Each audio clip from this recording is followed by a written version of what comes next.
구약 성경을 읽다 보면 예언서들이 자주 등장하죠. 그 중에서도 이사야, 예레미야, 에스겔은 가장 유명한 예언서들로 꼽힙니다. 하지만 이 예언서들을 읽을 때 도대체 무슨 이야기를 하고 있는 걸까 하고 헷갈리기 쉽죠.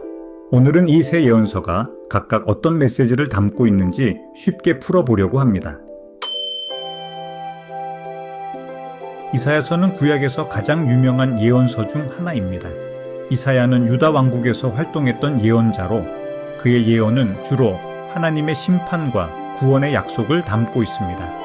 이사야의 예언은 크게 두 가지로 나뉩니다.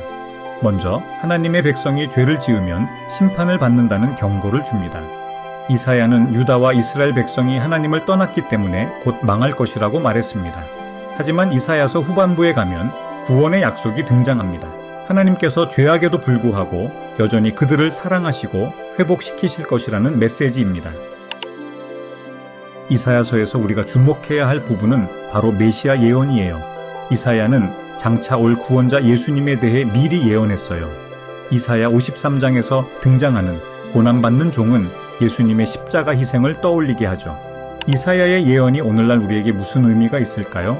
이사야의 예언은 단지 과거의 경고가 아닙니다. 하나님께서 죄인을 심판하시지만 동시에 구원을 준비하신다는 메시지는 오늘날 우리에게도 중요한 교훈을 줍니다. 예수님을 통해 이 구원이 이루어졌다는 점에서 이사야의 예언은 복음의 시작이라 할 수 있습니다. 예레미야서는 슬픔과 절망의 예언으로 유명합니다. 예레미야는 바벨론 침략으로 인해 예루살렘이 멸망할 것을 예언했기 때문에 사람들에게 인기가 없었던 예언자였습니다.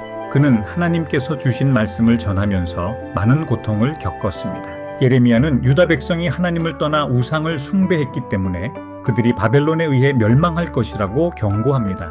그러나 예레미야의 메시지는 심판으로만 끝나지 않았습니다. 그는 멸망 이후에도 회복과 새 언약이 있을 것이라는 소망의 예언을 전했습니다.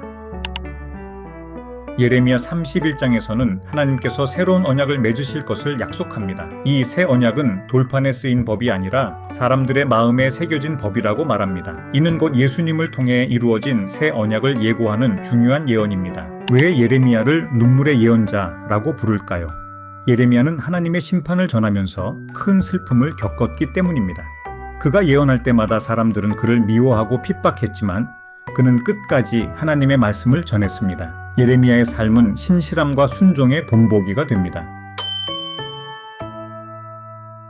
에스겔서는 독특한 환상과 상징이 많이 등장하는 예언서입니다. 에스겔은 바벨론 포로 시기에 활동한 예언자로 바벨론에서 포로로 끌려간 유다 백성들에게 하나님의 말씀을 전했습니다. 에스겔의 예언은 크게 두 가지로 나뉩니다. 첫 번째는 유다의 죄악과 심판에 관한 예언이고 두 번째는 이스라엘의 회복과 새 성전에 대한 예언입니다. 그는 예루살렘 성전이 파괴될 것을 예언했고 동시에 하나님께서 새로운 성전을 세우실 것이라고도 말했습니다. 에스겔서에서 가장 유명한 환상 중 하나가 바로 마른 뼈의 환상입니다. 하나님께서 마른 뼈들에게 생기를 불어넣으셔서 다시 살아나게 하시는 장면인데 이는 이스라엘이 회복될 것을 상징합니다. 하나님은 그분의 백성을 다시 살리고 새롭게 하실 것이라는 강력한 메시지를 전하고 있습니다. 에스겔의 환상은 왜 이렇게 특별할까요? 에스겔의 환상은 매우 상징적이고 그 의미를 깊이 이해해야 합니다. 그의 환상들은 단순한 그림이 아니라 하나님의 회복과 소망을 상징하는 메시지를 담고 있습니다. 하나님께서 죽은 것 같은 이스라엘을 다시 살리시겠다는 약속은 오늘날 우리에게도 새로운 생명을 주신다는 의미로 해석될 수 있습니다. 이사야, 예레미야, 에스겔은 각기 다른 시대와 상황에서 활동했지만 공통된 메시지는 하나입니다. 바로 하나님께서는 심판과 동시에 구원을 약속하신다는 것입니다.